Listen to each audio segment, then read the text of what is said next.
আর মিকা 6:8 লেখা আছে এরকমভাবে, হে মনুষ্য, যা ভালো তাহা তিনি তোমাকে জানাইয়াছেন, বস্তুত ন্যায্য আচরণ, দয়ার অনুরাগ ও নম্রভাব তোমার ঈশ্বরের সহিত গমনাগমন ইয়া ব্যতিরেকে সদাপ্রভু তোমার কাছে আর কিসের অনুসন্ধান করেন। এই গানটা জানেন? কতজন জানেন এই গানটা? একটা গান আছে, খুব সুন্দর গান। গানটা এরকম আছে, হে মনুষ্য, যাহা ভালো তাহা তিনি তোমাকে জানাইয়াছেন, হে মনুষ্য, যাহা ভালো তাহা তিনি তোমাকে জানাইয়াছেন, বস্তুত ন্যায্য আচরণ, দয়ায় অনুরাগ নম্রভাব, বস্তুত ন্যায্য আচরণ, দয়ায় অনুরাগ নম্রভাবে ঈশ্বরের সহিত তোমার গমনাগমন, ইহা ছাড়া সদা প্রভু আর কি চাহে, ঈশ্বরের সহিত তোমার গমনাগমন, ইহা ছাড়া সদা প্রভু আর কি চাহে, ন্যায্য বিচার জল প্রবাহিত, ন্যায্য বিচার জল প্রবাহিত, ধার্মিকতা চির প্রবহমান, স্রোতের ন্যায় বহুক, হে মনুষ্য, যাহা ভালো তাহা তিনি তোমাকে জানাইয়াছে, হে মনুষ্য, যাহা ভালো তাহা তিনি তোমাকে জানাইয়াছে। পিতা ঈশ্বর, তোমাকে ধন্যবাদ দিই তোমার বিশ্বস্ততা, তোমার অনুগ্রহের জন্য। তোমাকে ধন্যবাদ দিই তোমার বাক্যের জন্য, যার দ্বারা তুমি প্রত্যেকটা দিন আমাদেরকে সঞ্জীবিত উজ্জীবিত করো। আজকে যে বাক্য আমাদের জন্য রেখেছো, সেই বাক্যকে তুমি আশীর্বাদ করো ঈশ্বর, যেন আমরা বাক্য বুঝতে পারি এবং সে অনুযায়ী যেন জীবনযাপন করতে পারি। প্রার্থনা প্রভু যিশুর নামে চাই, আমেন। আর আমি যখন একা একা গান করছি, এটা খুব কঠিন একা একা গান করা। কেন জানেন? সামনে দীপঙ্কর দা বসে আছে, অঞ্জলিদি বসে আছে, এনাদের সামনে গান করা মানে বুকটা ধকপক করছে, কখন ভুল না করে ফেলি। প্রভুকে ধন্যবাদ দিই যে আমি গানটা করতে পেরেছি। তো এখানে যে হ্যাঁ সেটা জানি না, সেটা ওনারা বলতে পারবেন। তো আমরা এখান থেকে যেটা পড়েছি সেটা হচ্ছে লেখা আছে, হে মনুষ্য, যা ভালো তিনি তোমাকে জানাইয়াছেন, বস্তুত ন্যায্য আচরণ, দয়ার অনুরাগ নম্রভাবে তোমার ঈশ্বরের সহিত গমনাগমন। অনেক বড় বড় কথা লেখা আছে, আমি সকল কথা যাবো না, এখান থেকে শুধু একটা কথা আমি কেটে নেব। সেটা লেখা আছে কি? লেখা আছে তোমার ঈশ্বরের সহিত গমনাগমন। আর এটাই হচ্ছে আজকে আমাদের টপিক আছে, সেটা হচ্ছে ঈশ্বরের সঙ্গে গমনাগমন। তার কারণ এই যে 2025 সাল, আমরা একটাই কাজ করতে পারি, সেটা কি? সেটা হচ্ছে ঈশ্বরের সঙ্গে পথ চলা। তো এই ঈশ্বরের সঙ্গে পথ চলা, এইটা নিয়ে আজকে আমরা আলোচনা করব বা এটা নিয়ে দেখব। তো আমরা আজকে একটু ভিন্নভাবে দেখবো। সেটা হচ্ছে এই প্রথম হচ্ছে এইখানে যেটা লেখা আছে সেটা হচ্ছে ঈশ্বরের সঙ্গে গমনাগমন করা। আমাদের প্রথম প্রশ্ন, কেন আমরা ঈশ্বরের সঙ্গে গমনাগমন করব? তার কারণ হচ্ছে আমরা যুক্তিবাদী মানুষ, সকল কিছুর মধ্যে একটা কেন থাকবে। তো প্রথম হচ্ছে কেন আমরা ঈশ্বরের সঙ্গে গমনাগমন করব। আর রাজা দাউদ তার উত্তর আমাদেরকে দিয়েছেন, সেটা হচ্ছে গীত সংগীতের 23 গীতের 1 পদে কি লেখা আছে? যে সদাপ্রভু আমার পালক। তার মানে সদাপ্রভু আমার পালক, সেই জন্য আমি ঈশ্বরের সঙ্গে গমনাগমন করবো। কিন্তু তাতে কি এসে গেল যে সদাপ্রভু আমার পালক, তার সঙ্গে গমনাগমন করতে হবে? আর সেখানে দাউদ আমাদেরকে উত্তর দিয়েছেন। তার কারণটা কি? তিনি তৃণভূষিত চড়ানিতে আমাকে চালান, তিনি বিশ্রাম জলের ধারে ধারে আমাকে শয়ন করা। সুন্দর সুন্দর লেখা আছে। তার মানে আমার খাদ্যের দরকার হলে খাদ্য আমাকে দেবে, জলের দরকার হলে জল আমাকে দেবে, বিশ্রাম আমাকে দেবে, আর সেই জন্য আমি আমার পালকের সঙ্গে সঙ্গে যাব। কিন্তু এই কথাটা কতটা বিশ্বাসযোগ্য? এই কথার মানে হচ্ছে যে এটা বলা হয়েছে সেটা ঠিক আছে, আমি মানলাম যে তিনি আমার পালক আছে, আমাকে সব কিছু দেবেন, কিন্তু আমরা কি সত্যি এটাকে বিশ্বাস করতে পারি? ধরুন আপনি রাস্তা দিয়ে যাচ্ছেন আর আপনার কাছে একটা হঠাৎ ভিখারি আসলো, আর তারপরে ভিখারি আসতে আপনি তাকে 10 টাকা দিলেন, তার কারণ আজকে নতুন বছর। আর যখন 10 টাকা দিলেন তখন ভিখারি খুব খুশি হয়ে গেল আর আপনাকে বললো আগামীকাল আপনাকে সে একটা গাড়ি গিফট করবে। আমরা কতজন সেটা বিশ্বাস করতে পারবো?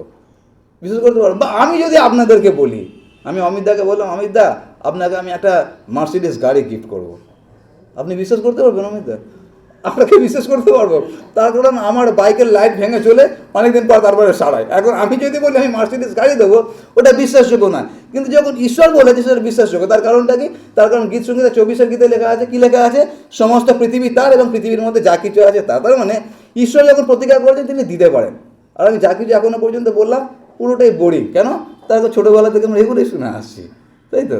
এমন কেউ এখানে নেই যে এই কথাগুলো ছোটোবেলা থেকে শোনেননি, সবাই আমরা শুনেছি এই কথাগুলো। আর সেই জন্য আমরা একটু অন্যভাবে এটাকে দেখবো। আর সেটা কীভাবে দেখবো? সেটা দেখবো বাইবেল থেকে আমরা কয়েকটা চরিত্র দেখবো, আর সেই চরিত্রগুলোকে দেখবো যে তারা যখন ঈশ্বরের সঙ্গে গমনাগমন করেছে, ঈশ্বরের সঙ্গে সুন্দরভাবে পথ চলেছে, তাদের জীবনে কী রেজাল্টটা হয়েছে, ফলাফল কী হয়েছে। যদি সেটা আমরা জানতে পারি তাহলে আমরা বুঝে যাবো যে ঈশ্বরের সঙ্গে আমরা কেন গমনাগমন করবো। প্রথম যে অংশটা দেখবো যে কেন আমরা ঈশ্বরের সঙ্গে গমনাগমন করবো, আর সেটা নেওয়া হয়েছে গণনা পুস্তক তার 20 অধ্যায় 11 এবং 12 পদে। আর আপনাদের কাছে বাইবেল না থাকলে আমি যেগুলো পড়ছি সেগুলো মন দিয়ে শুনে। গণনা পুস্তক তার 20 অধ্যায় 11 এবং 12 পদে লেখা আছে এরকমভাবে, পরে মসি আপন হস্ত তুলিয়া ওই যষ্টি দ্বারা শৈলকে দুবার আঘাত করিলেন, তাহাতে প্রচুর জল বাহির হইল এবং মণ্ডলী এবং তাহাদের পশুগণ পান করিল। পরে সদাপ্রভু মসি এবং হারুনকে কহিলেন, তোমরা ইসরায়েল সন্তানগণের সাক্ষাতে আমাকে পবিত্র বলিয়া মান্য করিতে আমার বাক্যে বিশ্বাস করিলে না, এই জন্য আমি তোমাদিগকে যে দেশ দিয়াছি সেই দেশে তোমরা এই মণ্ডলীকে প্রবেশ করাইবে না। এখানে যে কথাটা লেখা আছে এটা সাধু ভাষায় লেখা আছে, চলতি ভাষায় বলি, সেটা হচ্ছে মসি গেল আর যাওয়ার পরে পাথরটাকে দুবার মারলো, টাক টাক করে দুবার মারলো, আর মারার সঙ্গে সঙ্গে সেখান থেকে জল বেরিয়ে আসলো। আর যখন জল বেরিয়ে আসলো 6 লক্ষের বেশি ইসরায়েল জাতি তারা খেলো, পশুপাল সবাই খেলো। আর খাওয়ার পরে যে কথাটা বলা হচ্ছে, ঈশ্বর বললেন কি, যে তুমি যেটা করলে সেটা হচ্ছে সকলের সাক্ষাৎ আমাকে তুমি বিশ্বাস করলে না, আমাকে সম্মান দিলে না, সেই জন্য তুমি কনান দেশে ঢুকতে পারবে না। এখানে কোনো গণ্ডগোল আপনারা দেখতে পাচ্ছেন? সমস্যাটা কি হলো? সমস্যাটা কি হলো সেটা লেখা আছে আগের পদে কি লেখা আছে? 7 পদে লেখা আছে, পরে সদাপ্রভু মসিকে কহিলেন, তুমি যষ্টি লয় এবং তুমি ও তোমার ভ্রাতা হারুন মণ্ডলীকে একত্র করিয়া তাহাদের সাক্ষাতে ওই শৈলকে বলো, তাহাদের সে নিজ জল প্রদান করিবে। তার মানে এখানে যে ঘটনাটা লেখা আছে সেটা হচ্ছে ইসরায়েল জাতি জলের জন্য বচসা করলো, আর তারপরে ঈশ্বর মসিকে একটা বিধান দিলেন। সেটা কি? সেটা হচ্ছে তুমি পাথরটার কাছে যাও আর গিয়ে শুধু বলো পাথরটাকে জল দেবে। আমার মনে হয় যে যখন আমরা ছোটো ছিলাম, তখন খুব ছোটো, তো ক্লাস 5-6-এ পড়ি, তখন হঠাৎ জানতে পারলাম যে আমাদের ওখানে একটা কল এসছে। কলটা এরকম একটা ম্যাজিকের কল আছে, তলা হাত পাতলেই নাকি জল পড়ে। আরে বাবরে, হাত পাতলে জল পড়ে আবার কীরকম কল রে বাবা। আর ছোটোবেলা শুনেছি আজ থেকে কত বছর আগে।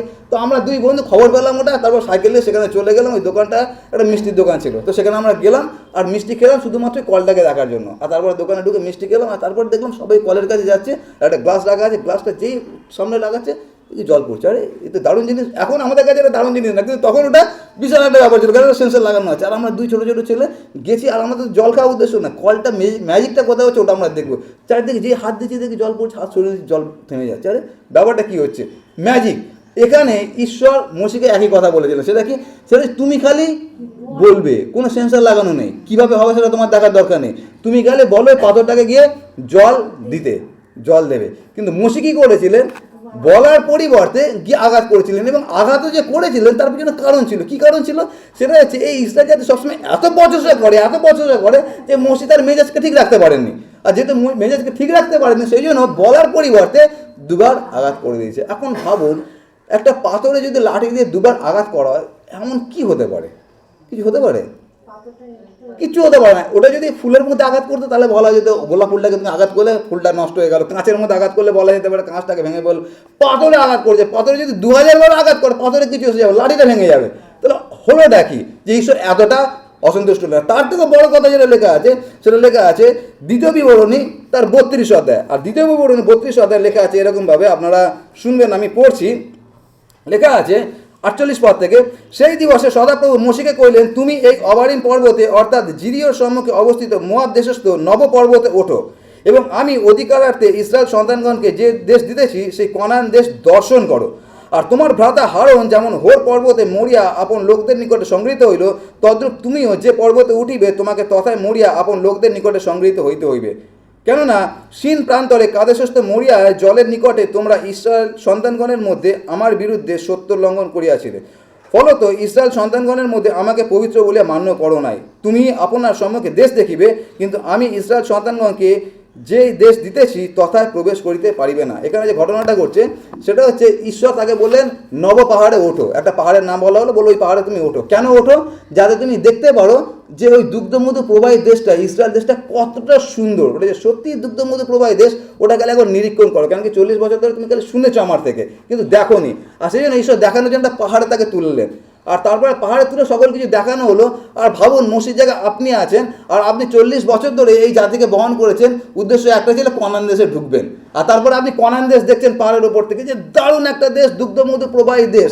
আর তারপরে আপনার কানে কানে ঈশ্বর এই কথাটা বললেন। কি কথা বললেন? যে যেই পাহাড়ের ওপর তুমি দাঁড়িয়ে আছো ওই পাহাড়ে তোমার কবর হবে, তুমি ওখানে ঢুকতে পারবে না। মানে তার অনুশোচনাটা আরও 10 গুণ ঈশ্বর বাড়িয়ে দিলেন। এমনি তো অনুশোচনা ছিল, সেটা কি? সেটা যে শুধুমাত্র আমি পাথরে দুবার আঘাত করেছি বলে আমাকে ঢুকতে দিচ্ছে না। তারপরে ঈশ্বর সেই অনুশোচনাটা বাড়ানোর জন্য তাকে বললেন তুমি পাহাড়ে ওঠো এবং দেশটাকে আবার দেখে নাও। এই দেশটা তুমি ঢুকতে পারতে, কিন্তু আজকে ঢুকতে পারবে না। কেন?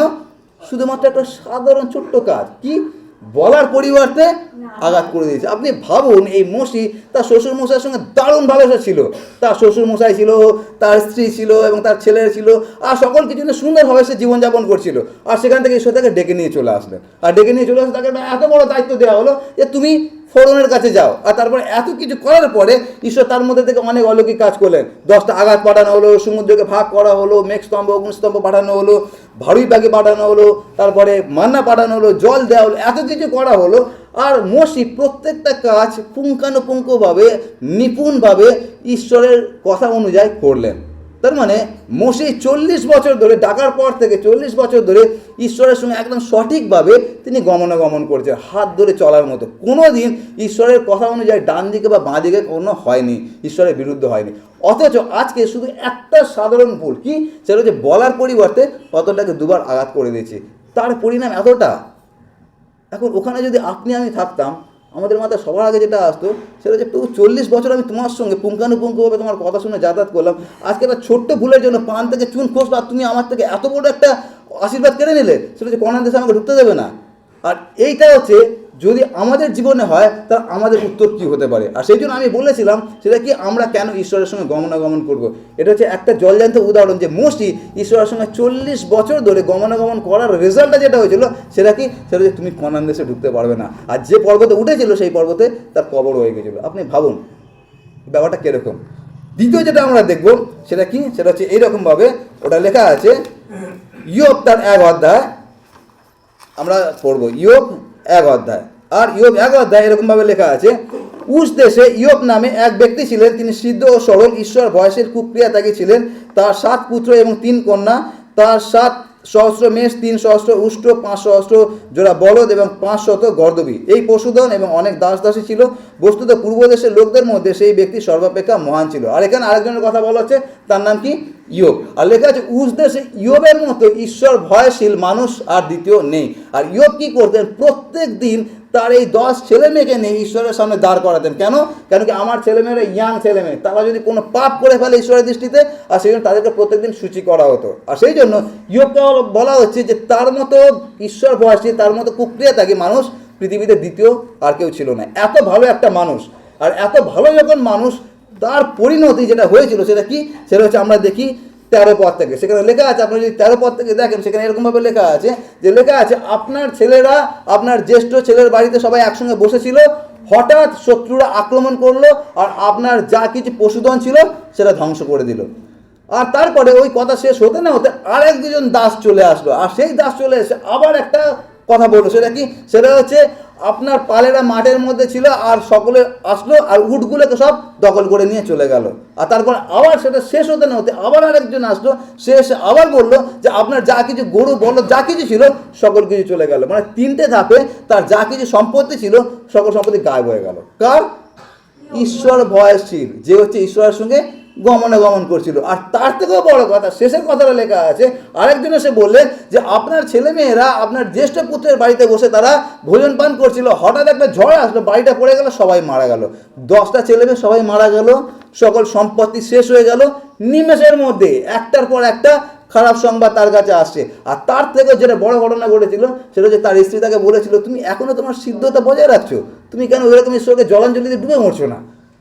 আর তারপরে যেটা হয়েছিল সেটা কি, ইয়োবের সারা শরীরে ঘা হয়ে গেছিলো। এখন ভাবুন যেই লোকটা উস দেশে, তার মতো ধার্মিক লোক কেউ নেই, ঈশ্বরের সঙ্গে এত ভালোভাবে তিনি গমনাগমন করছিলেন। আর তারপরে তার পরিণতি কী? সেটা হচ্ছে তার 10টা ছেলেমেয়ে মারা গেল, তার সকল সম্পত্তি নষ্ট হয়ে গেল। যদি এটা আপনার এবং আমার সঙ্গে ঘটে এবং আমরা যখন জানছি এই ঘটনা, তখন আমাদের কাছে প্রশ্ন, তাহলে কেন আমি এই ঈশ্বরের সঙ্গে গমনাগমন করব? জগতে যারা আছে, যারা ঈশ্বরের সঙ্গে গমনাগমন করছে না, তারা দেখুন কী সুন্দরভাবে 73 গীতে লেখা আছে, তারা প্রত্যেক দিন ফুলে ফেপে উঠছে। অথচ আমাদের পরিণতি এরকম, পান থেকে চুন খসলেই ঈশ্বর আমাদেরকে এরকম ভয়ানকভাবে শাস্তি দিয়েছেন। তাহলে ওই ঈশ্বরের সঙ্গে আমরা কেন গমনাগমন করতে যাব? তৃতীয় আমরা যেটা দেখব সেটা লেখা আছে 2 কোরিন্থীয় তার 11 অধ্যায় 24 থেকে 27 পদ। 2 কোরিন্থীয় 11 অধ্যায় 24 থেকে 27 পদ লেখা আছে এরকমভাবে। 2 কোরিন্থীয় 11 অধ্যায় 24 থেকে 27 আমি পড়ছি, আপনারা শুনবেন। লেখা আছে, জিহুদীদের হইতে 5 বার 39 আঘাত প্রাপ্ত হইয়াছি, 3 বার বেত্রাঘাত, 1 বার প্রস্তরাঘাত, 3 বার নৌকাভঙ্গ সহ্য করিয়াছি। অগাধ জলে 1 দিবারাত্র যাপন করিয়াছি। যাত্রায় অনেকবার নদী সংকটে, দস্যু সংকটে, স্বজাতি ঘটিত সংকটে, পরজাতি ঘটিত সংকটে, নগর সংকটে, মরু সংকটে, সমুদ্র সংকটে, ভাতৃগণের মধ্যে ঘটিত সংকটে, পরিশ্রমে আয়াসে, অনেকবার নিদ্রায়, অভাবে, ক্ষুধা এবং তৃষ্ণায়, অনেকবার অনাহারে, শীতে ও উলঙ্গতায়। এই যে আমি পড়লাম 24 থেকে 28 পদ পর্যন্ত যা কিছু পড়লাম, প্রত্যেকটা হচ্ছে একবার শাস্তির কথা লেখা আছে, না আমাকে কীভাবে অত্যাচার করা হচ্ছে। আর এটা কার কথা বলা হচ্ছে?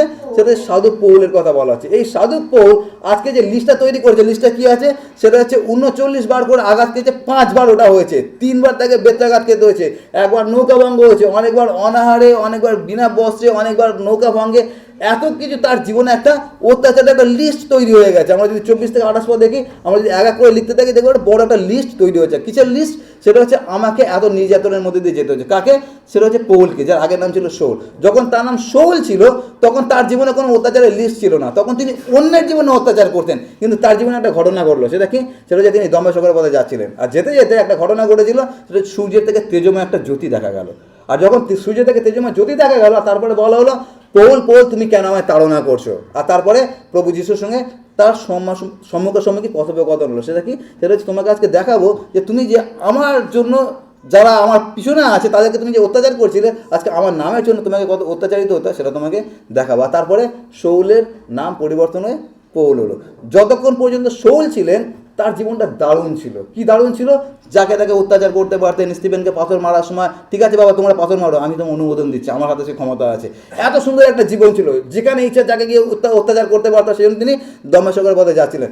যেই দিনকে শৌলের নাম শৌল থেকে পৌল হলো, যেই দিনকে প্রভু যিশুর সঙ্গে সাক্ষাৎ হলো, যেই দিনকে প্রভু যিশুর সঙ্গে কথোপকথন হলো, আর তারপরে প্রভু যিশুর হাত ধরে হাঁটা শুরু করলেন, আর ওটাই হয়ে গেল শৌলের জীবনের সব থেকে বড় কাল। সেটা কি? সেটা হচ্ছে 39 আঘাত 5 বার, 3 বার বেত্রাঘাত, নৌকাভঙ্গ, অনাহার, নিদ্রা, এত কিছু তার জীবনে যুক্ত। আপনার আমার জন্য একই কথা প্রযোজ্য। যখন আমরা প্রভুকে জানতাম না, সকল কিছু ঠিকঠাক ছিল আমার জীবনে। যেদিনকে প্রভুকে আমি জানলাম, আমার প্রভুর সঙ্গে কথোপকথন শুরু হলো, প্রভুর হাত ধরে চলা শুরু করলাম, আর তখন বুঝতে পারলাম এই লিস্টটা আসলে মানেটা কি। তার মানে এটাই যদি হয় যে প্রভুর সঙ্গে চলা মানে হচ্ছে অত্যাচারের মধ্যে যাওয়া, তাহলে আমাদের কাছে প্রশ্ন, তাহলে কেন আমরা প্রভুর হাত ধরে চলতে যাব? আর এই 3টে যে ঘটনা বললাম, আপনি যদি ঠান্ডা মধ্যে কল্পনা করেন, তাহলে বুঝতে পারবেন যে আমাদের যে প্রভুর সঙ্গে চলা, ওর থেকে ভালো আছে আমরা জগতের মধ্যে জীবনযাপন করি। আর সেটা আমরা শৌলের জীবন থেকে দেখছি। যখন শৌল ছিলেন, তখন তার জীবনে কোনো সমস্যা ছিল না। যেই শৌল পৌল হলেন, তার জীবনে হাজার সমস্যা নেমে আসলো। সারাটা জীবন তার জেলের মধ্যে কাটলো, কিন্তু জেল থেকেও তিনি বললেন, সতত আনন্দ করো, অবিরত প্রার্থনা করো। 4 নম্বর যেটা আমরা দেখবো, 4 নম্বরটা লেখা আছে মথি লিখিত সুসমাচার তার 14 অধ্যায়। আর মথি 14 অধ্যায় আমি পড়ছি, লেখা আছে এইরকমভাবে, আমি পড়ছি 3 পদ থেকে। লেখা আছে, কারণ হেরোদ আপন ভ্রাতা ফিলিপের স্ত্রী হেরোদিয়ার জন্য জোনকে ধরিয়া বাঁধিয়া কারাগারে রাখিয়াছিলেন, কেননা জোন তাহাকে বলিয়াছিলেন, উহাকে রাখা আপনার বিধেয় নয়। আর তিনি তাহাকে বধ করিতে ইচ্ছা করিলেও লোক সমূহকে ভয় করিতেন, কেননা লোকে তাহাকে ভাববাদী বলিয়া মানিত। কিন্তু হেরোদের জন্মদিনের উৎসব উপস্থিত হইলে হেরোদিয়ার কন্যা সবার মধ্যে নাচিয়া হেরোদকে সন্তুষ্ট করিল। এই জন্য তিনি শপথপূর্বক এই প্রতিজ্ঞা করিলেন, তুমি যাহা চাইবে তাহাই তোমাকে দিব। তখন সে আপন মাতার প্রবর্তনায় কইল, জোন বাপ্তাইজকের মস্তক থালায় করিয়া এখানে আমাকে দিউন। ইহাতে রাজা দুঃখিত হইলেন, কিন্তু আপন শপথ হেতু এবং যারা তাহার সঙ্গে বসিয়াছিল তাহাদের হেতু তাহা দিতে আজ্ঞা করিলেন। তিনি লোক পাঠাইয়া কারাগারে জোনের মস্তক ছেদন করাইলেন। আর এই ঘটনাটা হচ্ছে এরকমভাবে, সেটা হচ্ছে জোন হেরোদকে বলেছিলেন যে আপনি যে কাজটা করছেন ওটা ঠিক কাজ হচ্ছে না। সেটা কি? সেটা হচ্ছে আপনি আপনার ভাইয়ের বউকে নিজের কাছে রাখছেন, নিজের বউ করে, আর এটা হচ্ছে ব্যভিচার হচ্ছে, আপনি এটা করবেন না। আর যখন জন এই কথা বলেছিলেন তখন জনকে কারাগারে ঢুকিয়ে দেওয়া হয়েছিল। আর এই জনকে, জন হচ্ছে প্রান্তরে একজনের রব যে প্রচার করছে তোমরা প্রভুর জন্য পথ প্রস্তুত করো। তার মানে জনের এই পৃথিবীতে আসার উদ্দেশ্যটা কী ছিল? সেটা হচ্ছে ঈশ্বরের সঙ্গে গমনাগমন করা। তার জীবন আর দ্বিতীয় কোনো অল্টারনেটিভ ছিল না। তার পৃথিবীতে এসেছিল শুধু একটাই কাজ করার জন্য, যাতে ঈশ্বরের সঙ্গে পথ চলতে পারেন। আর সেই জন আজকে যা কারাগারে আছে। কেন কারাগারে আছে? তার কারণ তিনি সত্যি কথা বলেছেন। আর তারপরে এই যে ঘটনাটা ঘটছে সেটা কি করছে? সেটা হচ্ছে হেরোদের জন্মদিনে তার মেয়ে আজকে দারুণ ডান্স করেছে। আর যখন নাচ করেছে তখন হেরোদ খুব আনন্দ পেয়েছে। আর তখন হেরোদ বলেছে তুমি যেটা চাইবে তোমাকে আমি সেটা দেবো। তখন মেয়ে যেটা চেয়েছিল সেটা কি চেয়েছিল? সেটা হচ্ছে যেই জন কারাগারে রয়েছে ওই জোনের মাথাটা কেটে আমাকে থালায় করে দাও। তার কারণ তার মা তাকে শিখিয়েছিল। আপনি কল্পনা করুন এই জোনের পৃথিবীতে আসার একটাই উদ্দেশ্য, সেটা কি? ঈশ্বরের সহিত তোমার গমনাগমন। তার জন্য জন এসেছেন, প্রান্তরে একজনের রব। তিনি কি খেতেন আমরা সবাই জানি, সেটা লেখা আছে। মধু খেত, আর তারপরে চামড়া পরে তিনি। আর সেই রকম একটা লোকের আজকে ঘটনাটা কি করছে? সেটা যে বলা আছে তার মাথাটা কেটে আমার কাছে দাও। আর তারপর রাজা কি করলেন? তার মাথাটা কেটে থালায় করে দিলেন। তাহলে আমাদের কাছে আজকে প্রশ্ন, যখন 2025 সালের প্রথম দিনে আমরা কেন প্রভুর সঙ্গে গমনাগমন করব? যদি গমনাগমন করি আমাদের ফল এটাই হতে পারে। কিন্তু তা সত্ত্বেও রাজা দাউদ বলছেন যখন আমি মৃত্যুচ্ছার উপত্যকা দিয়ে যাব তখন আমি অমঙ্গলের ভয় করব না। এখন এই যে 4টে ঘটনা আমি বললাম, এখানে আপনারা দেখতে পাচ্ছেন কোথাও অমঙ্গলের বাকি আছে? মোশে 40 বছর ধরে তাদেরকে নিয়ে গেল, আর তারপরে মোশিকে বলা হলো তুমি ঢুকতে পারবে না, ওই পাহাড়ে তোমাকে কবর দাও। তার কবর হয়ে গেল। অমঙ্গলে কিছু বাকি আপনারা দেখতে পাচ্ছেন? অমঙ্গলে কোনো বাকি নেই। দ্বিতীয়টা কি? সেটা যে ইয়োব তার 10টা ছেলে মেয়ে, তার যা কিছু ছিল সকল কিছু হারিয়ে ফেললো। আর অমঙ্গলে কিছু বাকি আছে? কোনো কিছু বাকি নেই। 3 নম্বরটা কি? 3 নম্বর হচ্ছে শৌল, যখন শৌল থেকে পৌল হলে তার জীবনে এত অত্যাচার। অমঙ্গলে কিছু বাকি আছে? কোনো বাকি নেই। আর সব থেকে বড় কথা, জনের শরীর থেকে তার মুন্ডুটাকে আলাদা করে দিল। এর থেকে বড় অমঙ্গল আর কি হতে পারে? কিন্তু তার সাথে বলা হচ্ছে যে আমরা অমঙ্গলের ভয় করব না। তাহলে অমঙ্গল বিষয়টা আসলে কি? কোন অমঙ্গলের কথা এখানে বাইবেল আমাদেরকে বলছে? আর সেটাই হচ্ছে, আর এই উত্তরটা দেওয়া আমার পক্ষে সম্ভব না, তার কারণ আমার অত ক্ষমতা নেই যে আমি উত্তরটা দিই। কিন্তু এই উত্তরটা এমন একজনের থেকে দেখবো যে হচ্ছে উত্তরটা দেওয়ার যোগ্য আছে, আর তার নাম হচ্ছে সাধু পৌল। তার কারণ তিনি শৌল থেকে যখন পৌল হয়েছিলেন তার জীবনে এই অত্যাচারের লিস্টটা তৈরি হয়েছিল। আর সেই জন্য আমরা দেখবো সাধু পৌল আমাদেরকে কি উত্তর দিচ্ছেন যে আমরা কেন ঈশ্বরের সঙ্গে গমনাগমন করবো। আর সেটা নেওয়া হয়েছে রোমিও তার 8 অধ্যায় 35 থেকে 37 পদ। রোমিও 8 অধ্যায় আমি পড়ছি 35 থেকে 37 পদ। লেখা আছে, খ্রিস্টের প্রেম হইতে কে আমাদিগকে পৃথক করিবে? খ্রিস্টের প্রেম হইতে কে আমাদিগকে পৃথক করিবে? কি ক্লেশ, কি সংকট, কি তাড়না, কি দুর্ভিক্ষ, কি উলঙ্গতা, কি প্রাণ সংশয়, কি খড়গ? যেমন লেখা আছে, তোমার জন্য আমরা সমস্ত দিন নিহত হইতেছি, আমরা বদ্ধ মেষে ন্যায় গণিত হইলাম। কিন্তু যিনি আমাদিগকে প্রেম করিয়াছেন তাঁরই দ্বারা আমরা এই সকল বিষয় বিজয় অপেক্ষা অধিক বিজয়ী হই। কেননা আমি নিশ্চয় জানি কি মৃত্যু, কি জীবন, কি দুধগণ, কি আধিপত্য সকল, কি উপস্থিত বিষয় সকল, কি ভাবী বিষয় সকল, কি পরাক্রম সকল, কি ঊর্ধ্বস্থান, কি গভীর স্থান, কি অন্য কোনো সৃষ্ট বস্তু, কিছুই আমাদের প্রভু খ্রিস্ট যিশুতে অবস্থিত ঈশ্বরের প্রেম হইতে আমাদিগকে পৃথক করিতে পারে না। তার মানে হচ্ছে এখানে পৌল যে কথাটা বলছে সেটা হচ্ছে মোশিকে ঢুকতে দেওয়া হয়নি, সেটা ঠিক আছে। পৌলের জীবনে এত অত্যাচার আছে, সেটা ঠিক আছে। ইয়োবের জীবনে যা কিছু ঘটনা ঘটেছে সেটাও ঠিক আছে। জোনের মাথা কেটে দেওয়া আছে সেটাও ঠিক আছে। কিন্তু সকল কিছু সারাংশটা হচ্ছে এই, সেটা কি? সেটা হচ্ছে কোনো কিছু খ্রিস্টের প্রেম থেকে আমাদেরকে আলাদা করতে পারবে না। আর ওই জন্য কোনো একজন খুব সুন্দরভাবে কথাটা বলেছেন, মন দিয়ে শুনবেন। সেটা লেখা আছে, don't be afraid of an evil unless it separates you from God. এই কথাটা মানে হচ্ছে, বাংলা যদি বলি সেটা হচ্ছে, এমন কোনো অমঙ্গলের ভয় করবেন না যে অমঙ্গল আপনাকে ঈশ্বর থেকে পৃথক করতে পারে না। অন্যভাবে বলি, এমন কোনো ঘটনাকে আপনি ভয় পাবেন না যে ঘটনা আপনাকে ঈশ্বর থেকে পৃথক করতে পারে না। বা অন্যভাবে যদি বলি, সেই ঘটনাকে ভয় পান যেই ঘটনা আপনাকে ঈশ্বর থেকে পৃথক করতে পারে। তার মানে যখন রাজা দাউদ বলছে যে আমরা অমঙ্গলের ভয় করি না, এই কথাটার মানেটা কি? কথাটার মানেটা হচ্ছে এই, আমাদের জীবনে যাই ঘটুক না কেন ঈশ্বরের প্রেম থেকে আমাদেরকে কেউ আলাদা করতে পারে না। আর সেই জন্য রাজা দাউদ আমাদেরকে বলেছেন যে তিনি আমার পালক, আর সেই জন্য আমি তার পথে চলবো। তার কারণটা কি? তার কারণ তিনি আমার সঙ্গে সঙ্গে আছেন, তিনি আমাকে সান্ত্বনা দেন। তার মানে ব্যাপারটা কী হলো? ব্যাপারটা এটাই হলো, সেটা হচ্ছে মোশি কনান দেশে ঢুকতে পারেনি, এটা ঠিক, কিন্তু মোশিকে কেউ খ্রিস্টের প্রেম থেকে আলাদা করতে পারেনি। দ্বিতীয়টা কি? ইয়োব তার সকল কিছু হারিয়ে ফেলেছে, কিন্তু ইয়োব একটা জিনিস হারায়নি, সেটা কি? ঈশ্বরের প্রেমকে হারায়। 3 নম্বরটা কি? পৌলের জীবনে আমরা এত বড় একটা লিস্ট দেখছি অত্যাচারে, সেটা ঠিক আছে, কিন্তু পৌল কখনো ঈশ্বরের প্রেম থেকে বাইরে যায়নি। আর 4 নম্বরটা কি? 4 নম্বরটা হচ্ছে জনের শরীর থেকে তার দেহটাকে আলাদা করা হয়েছিল, কিন্তু তাকে ঈশ্বর থেকে আলাদা করা যায়নি। আর এই কথাটা, এই 4টে ঘটনা 4 জন বুঝেছিল। সেটা কি? সেটা হচ্ছে আমাদের জীবনে যাই ঘটুক না কেন, কিন্তু ঈশ্বরের প্রেম থেকে আমাদেরকে কেউ আলাদা করতে পারবে না। আর সেই জন্য আমাদের প্রত্যেকের জন্য একই জিনিস করণীয় আছে, আমরা যেন ঈশ্বরের সঙ্গে গমনাগমন করি। তার কারণটা কি? তার কারণ খ্রিস্টের প্রেম থেকে আমাদেরকে কেউ আলাদা করতে পারবে না। সেটা কখন সম্ভব? সেটা তখনই সম্ভব যখন আমরা ঈশ্বরের সঙ্গে গমনাগমন করি। কিন্তু তা সত্ত্বেও এখনও পর্যন্ত হয়তো আমাদের মধ্যে প্রশ্ন থেকে গেছে। কী প্রশ্ন? সেটা হচ্ছে 40 বছর ধরে মসি এত সুন্দর একটা কাজ করলেন শ্বশুরবাড়ি ছেড়ে, তাহলে মোশের সঙ্গে এই ঘটনাটা কেন ঘটলো? এটা যুক্তিসঙ্গত না। আর সেই জন্য আমরা শেষ উত্তরটা দেখব।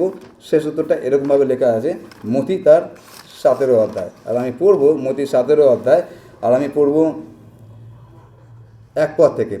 6 দিন পরে যিশু পিতর যাকব এবং তাঁর ভ্রাতা জোহনকে সঙ্গে করিয়া বিরলে এক উচ্চ পর্বতে লইয়া গেলেন। আর ওর যে হেডিংটা লেখা আছে, যিশু উজ্জ্বল রূপ গ্রহণ করেন। তো 6 দিন পরে যিশু পিতর যাকব এবং তার ভ্রাতা জোহনকে সঙ্গে করিয়া বিরলে এক উচ্চ পর্বতে লইয়া গেলেন। আর পরে তিনি তাহাদের সাক্ষাতে রূপান্তরিত হইলেন। তার মুখ সূর্যের ন্যায় দেদীপ্যমান এবং তার বস্ত্র দীপ্তের ন্যায় শুভ্র হইল। আর দেখো, 3 নম্বর পদ, যদি বাইবেল দেখে দেখবেন কি লেখা আছে। আর দেখো, মোশি ও এলিও তাহাদিগকে দেখা দিলেন, তাহারা তাঁর সহিত কথোপকথন করিতে লাগিলেন। মন দিয়ে শুনবেন আমি কি বলছি। সেটা কি? আমি বলেছি মোশি 40 বছর ধরে ইসরায়েল জাতিকে বহন করেছিলেন। তারপর তাকে পাহাড়ে তোলা হলো আর বলা হলো তুমি কনান দেশটাকে দেখো, কিন্তু তুমি কনান দেশে প্রবেশ করতে পারবে না। যেই পাহাড়ে দাঁড়িয়ে আছো ওই পাহাড়ে তোমার কবর হবো। ওই পাহাড়ে তার কবর হয়ে গিয়েছিল। কিন্তু আজকে যে ঘটনাটা ঘটছে নতুন নিয়মে, ওটা কী ঘটছে? সেটা হচ্ছে প্রভু যিশু যখন রূপান্তরিত হলো, সেখানে দুজনকে দেখা যাচ্ছে। কাকে দেখা যাচ্ছে? প্রথম হচ্ছে মোশিকে দেখা যাচ্ছে, আর দ্বিতীয় এলিকে। তার মানে এই মোশি এখন আছে কোথায়? আর শুধু ঈশ্বরের কাছে নেই, মোশি এখন এসছে তার কাছে, যে হচ্ছে ঈশ্বরের একমাত্র সন্তান, যে এখন ক্রুশে হত হতে যাচ্ছে, সেই প্রভু যিশুর কাছে এসছে। 3 জনে মিলে এখন কথোপকথন হচ্ছে। তার মানে আমরা যখন জাগতিকভাবে দেখছি যে ঈশ্বর তাকে বলেছিলেন তুমি কনান দেশে প্রবেশ করতে পারবে না, আর আমাদের অনুশোচনা হচ্ছে যে এটা কিরকম বিচার হলো। কিন্তু ঈশ্বরের বিচার সবসময় ন্যায্য বিচার। সেই জন্য আমি গান করেছিলাম, ন্যায্য বিচার জলবৎ প্রবাহিত হোক। আমরা ঈশ্বরের কাজকে আমাদের ছোট্ট মস্তিষ্ক দিয়ে অনেক সময় বিচার করার চেষ্টা করি আর ভাবি বোধহয় ঈশ্বর অন্যায্য।